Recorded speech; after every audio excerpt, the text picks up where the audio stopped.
moving his tongue, moving his mouth, and at first he'll just do it straight forward, and then as he gets hungrier, he turns his head towards my breast, or even if he's not right up next to me, he goes to the side, and then as he gets hungrier, it gets really aggressive. You know, he'll really turn his head. You can sense more demand. His urgency is there. Yeah. And then if he still hasn't gotten fed, he starts crying. But there's a definite progression of signals that he gives us as far as what he wants. Yeah. You can tell a definite difference between his diaper needing to be changed or he needs to be fed, because if his diaper needs to be changed, he's not doing that. So that's the difference. You know, there are definitely some times that it's a little bit more of an uncertainty because 4 hours have gone by and he's sound asleep and blissful, and 4.5 and almost 5. His sleep, he seems so content in his sleep, and if it's so hard to get him up, should we get him up? Right. That's been a concern. What do you usually do? We have really tried both. We've tried prodding him and waking him and trying to do some things that appear to waken him. And then we've also tried just letting him sleep a little bit longer. Now see, he's fallen asleep. He does this sometimes, and I'm not always sure what to do. He falls asleep, and I'm just not sure what to do. What kind of things have you tried? Well, I've tried to pick him up, hold him up underneath his arms, and I've tried to change his position. Sometimes do you wonder if he's getting enough? Yeah, you never know. You can't measure it. You can only tell by how content he is. Yeah. He may take a break between the breasts, and he may doze off for a while, and then you'll see that by doing some of these things, he'll wake up a little bit more and be ready to take the next breast. Just on his own, meaning that's his style. That like may be you said. his style, Wake up. yes. Okay. And See, as you there get we to go. know him over the days, you've only been with him now a couple of days, so it's Come on, honey. a process of getting to know one another better. And just like many of the other things that we've talked about, he'll begin to show you the things that he needs during his feedings, when he needs to be awakened and when he needs to shift to the next breast. Waking up? Now, what is he telling you now? He's telling me he's starting to wake up a little bit. And a lot the concern of over not crying, although we laugh about it. You know, it sounds good to get good night's sleep, but you know, it seems to be the one way babies communicate a lot is through crying. And if she doesn't cry so much, how will we know? Usually you picture newborns, you know, flailing their arms and being, I don't know, in more of a state of undress, but for him, he's been bundled the whole time because we found out that's what he prefers. If we want to get him to cry, we undo his swaddling, and he cries every time. It's something that we discovered right away, and it's something that we use when it's feeding time or to control his behavior. He loves to hear me sing to him. Yeah. Whenever he starts, you know, to want to cry a little bit, I'll sing to him and rock him, and, you know, he opens his eyes and stuff, and he looks at me like, why are you singing? Stop torturing me. I thought I would have trouble interpreting his vocalizations and his behavior, but it's really pretty obvious. Most of the time when he cries is because he's hungry. He doesn't cry because he's wet or has a dirty diaper or anything. He cries a little when he's sleepy, but most of the time if he cries it's because he's hungry.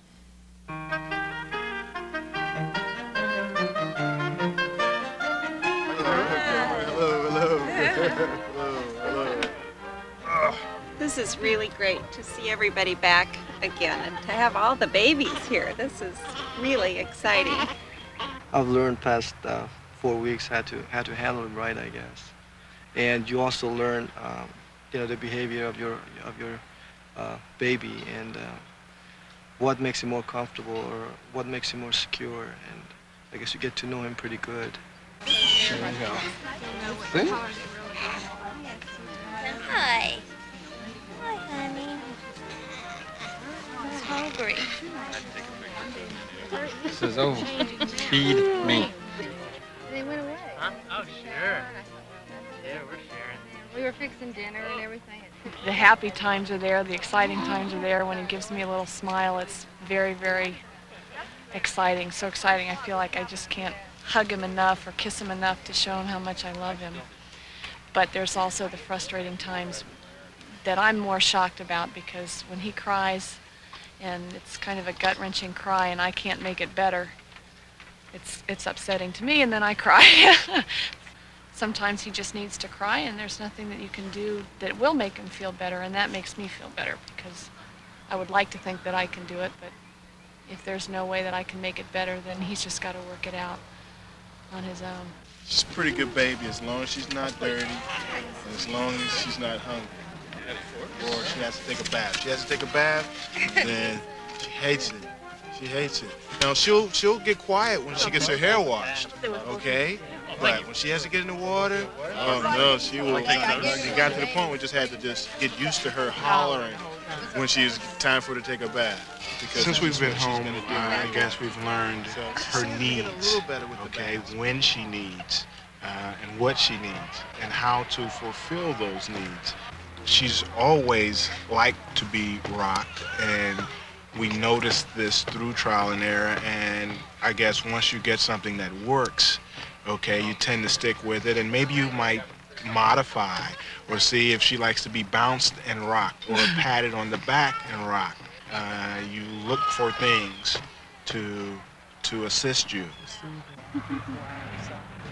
Every day is a new experience, and every day is more and more joy and satisfaction and love, a lot of love.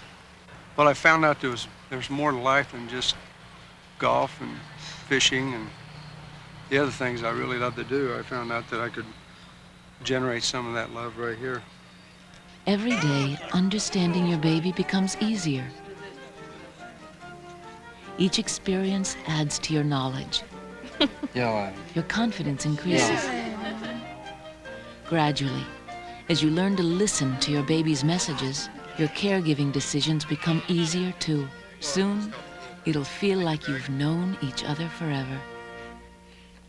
Parents go through a whole range of emotions during the first days after their baby's birth. Those first moments, that unbelievable magic of falling in love, of holding their baby for the first time, is followed by late night feedings, colic every night, diaper changes, all the routines of learning how to care for a newborn. In fact, you learn more from your mistakes than you do from success. But by understanding a baby's needs, by understanding how he responds to you, what he's trying to say to you, all of that teaches you how to be a parent. With the support of everyone, family, friends, professionals, parents can learn how to interpret their baby's messages. But it takes time. There may be turmoils and frustrations, but the rewards are great. Cuddling him, getting him to look up in your eyes, getting him to talk to you, and then maybe the first smile.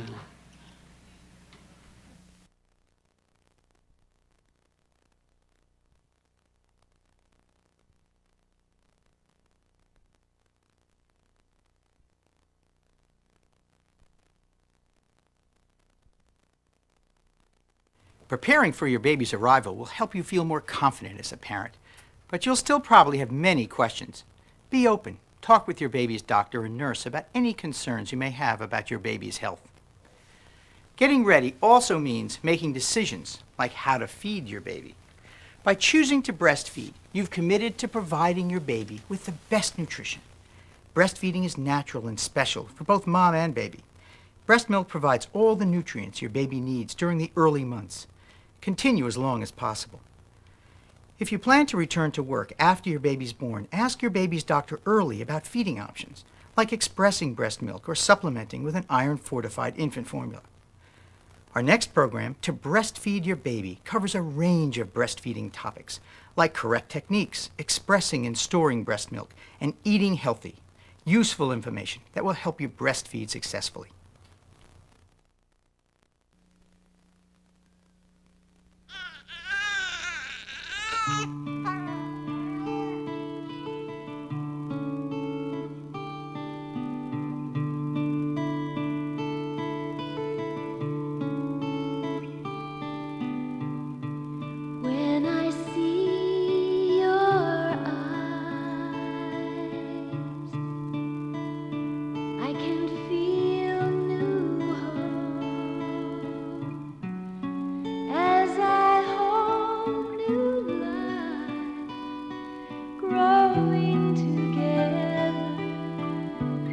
baby is born, those many months of planning, waiting, dreaming are over, yet just begun. The future will mean more planning and dreaming, more decisions about what's best for your baby. And to help your baby get the best possible start in life is your decision to breastfeed your baby.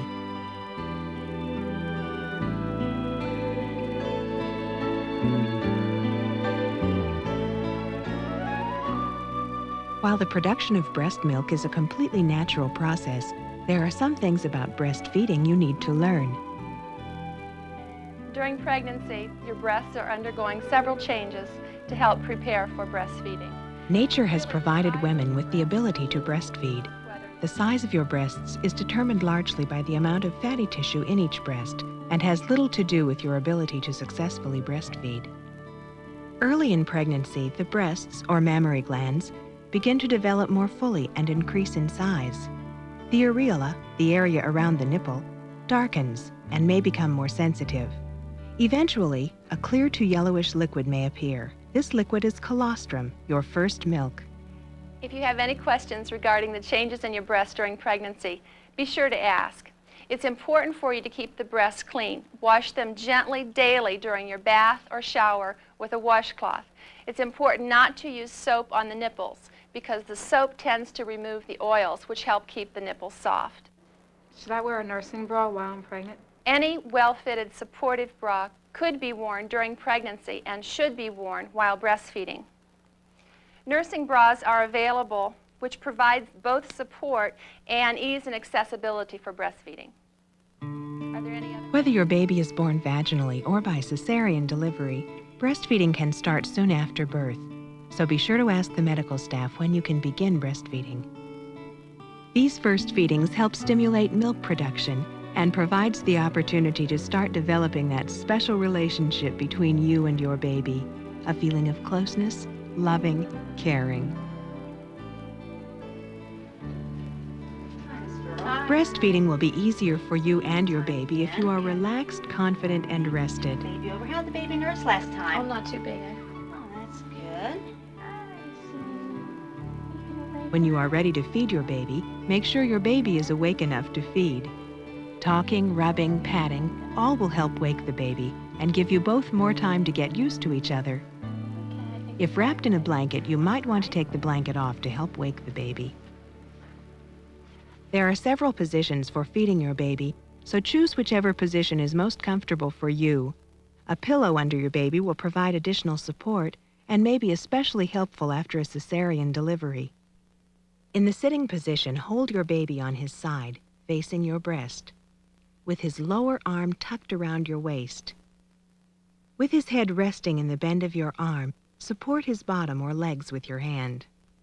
Your baby's face, chest, and knees should be facing you.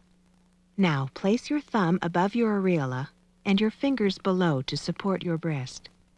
You will need to support your breast this way until your baby's suck is stronger, which usually takes several weeks. Gently touch your baby's lips with your nipple. When your baby opens his mouth, a natural reaction called the rooting reflex, draw him even closer to your breast into a snug tummy-to-tummy position. Your baby's nose may just touch your breast, and if the nostrils are blocked, lift up on your breast slightly. If still blocked, you could gently press your thumb against your breast, but be careful not to pull your nipple out of the baby's mouth. If you lie down, lie on your side, perhaps using some pillows to help support your back. The baby should be lying on his side facing your breast. With your arm supporting your baby's back, move him close enough so that you can gently guide your breast toward his mouth. Again, touch his lips with your nipple. The baby will open his mouth and seek your breast. Whatever position is used, the areola should be placed well into the baby's mouth so the tongue and gums can press on it rather than only on the nipple. The up and down pressure on the areola is necessary to stimulate the breast to produce milk and release it. This release of milk is called the letdown reflex and may take several days to fully develop.